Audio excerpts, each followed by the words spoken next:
शिव उवाच शृणुदेवी प्रवक्ष्यामि कुञ्जिकास्तोत्रमुत्तमम् येन मन्त्रप्रभावेन चण्डीजापः शुभो भवेत्।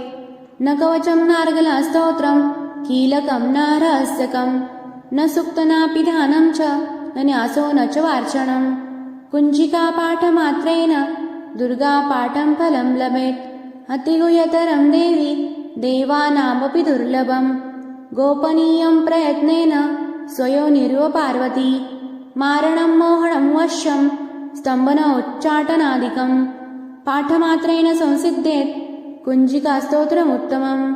अथ मंत्र ॐ ऐं ह्रीं क्लीं चामुण्डाय विच्चे।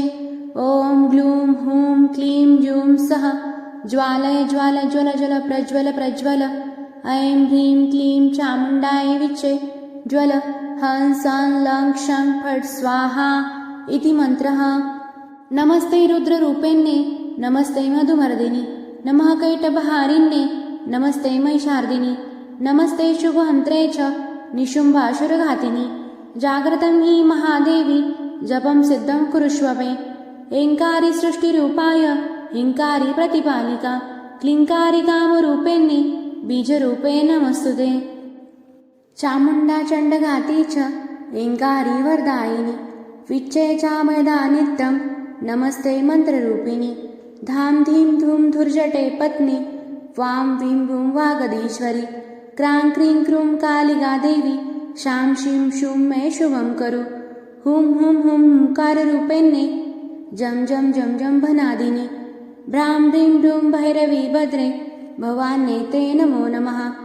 अं कां चां टां तां पां यं क्षं वीं दूं ऐं वीं हं क्षं। धिजाग्रं धिजाग्रं त्रोटय त्रोटय दीप्तं कुरु कुरु स्वाहा। पां पीं पूं पार्वती पूर्णा खां खीं खूं खेचरी तथा।